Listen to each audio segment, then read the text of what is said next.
Every week, it's my goal to share a story of someone's journey through their life and financial vineyard.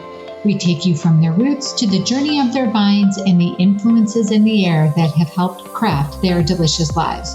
Like wine, life and finances have different palates that should be celebrated and not judged. Welcome to this edition of Wine and Dime with Amy Irvine. Today we are going to be talking about retiring for less, or should I say strategies for retiring for less.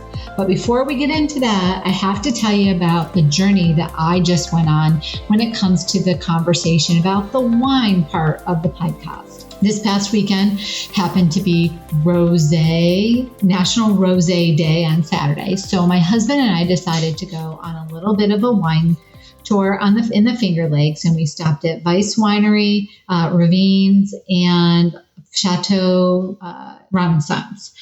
And we tried different rosés as well as I have to admit some reds that were thrown in there, and some Rieslings, which is the area that we were known from. So I hope that each of you get a chance to enjoy your favorite wine. But if you're looking we tried the Vice Dry Rosé and the Zweigelt Rosé. And then at Ravines, they have a blend rosé that was quite good. And although Chateau Renaissance didn't have a rosé, they did have a very nutty, and that's what I just said, nutty flavored Riesling that Riesling is never combined with nutty before, and theirs was very nutty. So again, a couple of tips for you if you're looking for some wine recommendations. Hopefully you've enjoyed that. And of course, Brett and I are always looking to get things on a discount, or, by exploring different clubs that we can be part of, or by trying to buy, things that we really like in volume so we get the discount. If you're interested in any of these wineries, you can Google them or go out to the Finger Lakes and look them up, and they'd love for you to come visit. So speaking of journeys, I do want to dive into the financial side of today's podcast, which is, again, strategies for retiring for less. And we do have a money sprout that we will attach, basically says a lot of the things that I'm saying, but it's something that you can print out and have if you'd like to. So interestingly enough, millions of baby boomers are retiring each year, and Gen X is starting to retire. They're right on the line. 55 is basically right now where Gen X and baby boomers are kind of crossing over, right? So the youngest baby boomer was born in 1964. So we've got some baby boomers, we've got some Gen Xers that are actually now just, becoming at retirement age. So they're reaching that age where 55 is, more than 55 is coming along and thinking about retirement right there, 50, 55, 56 years old. So although millions of baby boomers are retiring each year from the U.S. labor force, the past number has increased based on COVID-19 recession.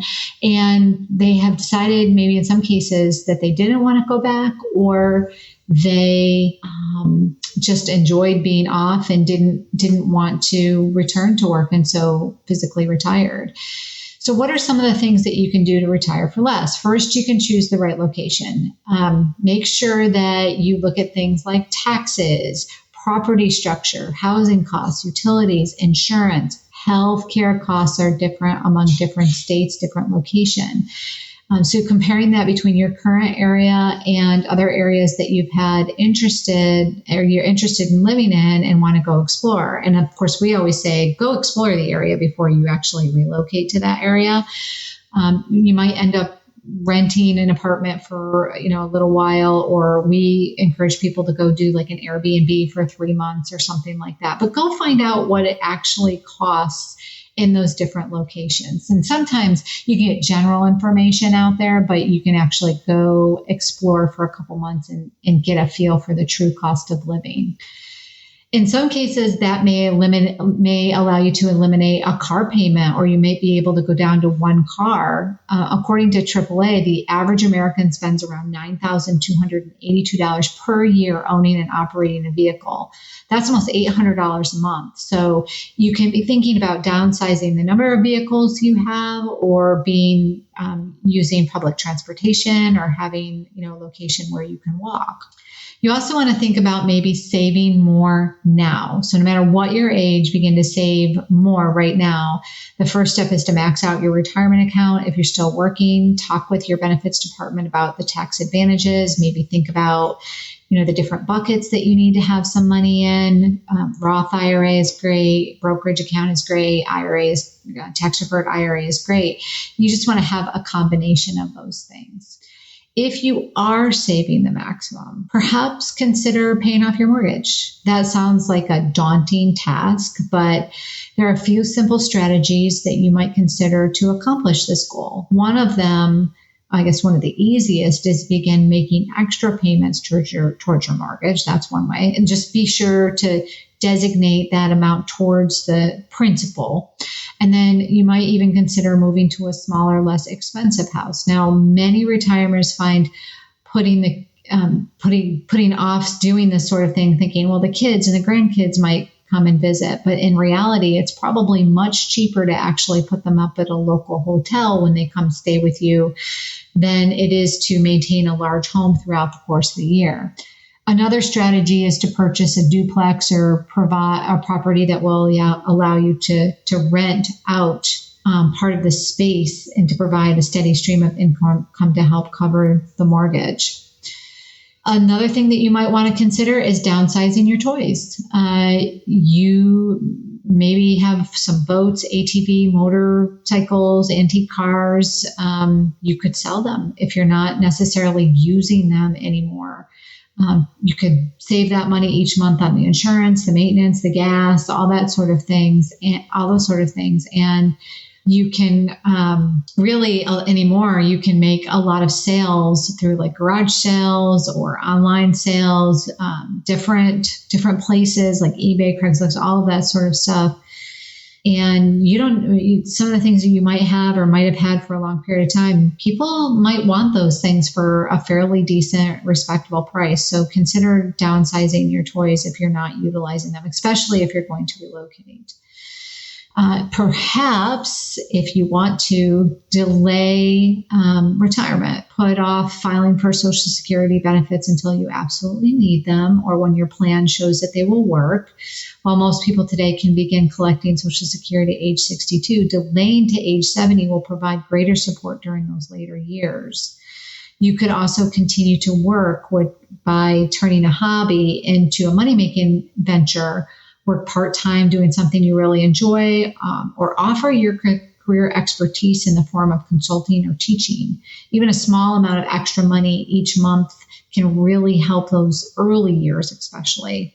And maintain your health. Staying fit and eating healthy are a great way to save for you living longer while lowering medical expenses and insurance expenses throughout your retirement years. There's actually a fun little calculator that we always like to mention. It's called living2100.com. You can put all of your information out there and it will actually estimate when based on statistics, obviously, it will estimate your life expectancy. Again, fun little calculator that you can utilize if you're interested in just exploring a little bit further on life expectancy. We hope that you've enjoyed this short little podcast. I know it's not a lot today, but we're trying to make this fun. And one other thing that I just want to mention to you, because a lot of people are asking me this question about relocation right now. Really important because, again, people are saying, the market is hot right now. Should I sell?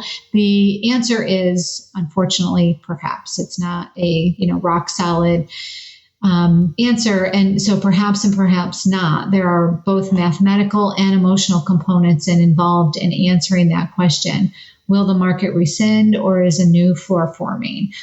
Are you planning on selling your home anyway and moving into an apartment? Well, then that might be an answer, might be yes. It might just be a little bit earlier.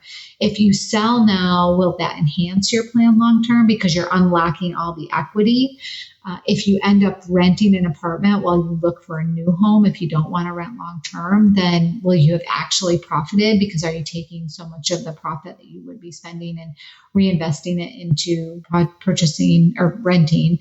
And then, are the prices too high right now to turn around and purchase? Is it really worth selling to just purchase at a higher level? You're usually not making out in that situation. So unfortunately, I can't come up with a full, it depends, answer. I guess it can't come up with an answer. It says, I have to say it depends, but there is both mathematical and emotional reasons why right now may or may not be the right time.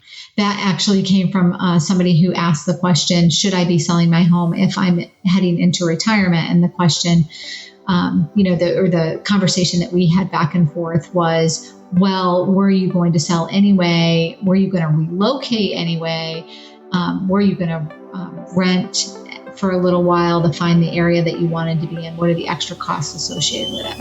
So we hope you've enjoyed this podcast, and we love for other questions to be coming in. If in any way, shape, or form we can answer those questions on the podcast, we'd love that. If you like what you hear and want to share this with friends, please feel free to like it, share it, make sure that your friends are aware of it, and let us know what you think about it. We hope you have a wonderful afternoon. And that will about do it for today's episode of Wine and Dime. You can contact Amy through the website, www.rootedpg.com, or amy@rootedpg.com. You can also follow us on Facebook and Instagram @rootedpg for the latest news. And if you have any questions, comments, or topics you would like to hear about, feel free to let us know. And don't forget to rate and subscribe the show wherever you get your podcasts. And again, thank you for listening, and be sure to tune in next time.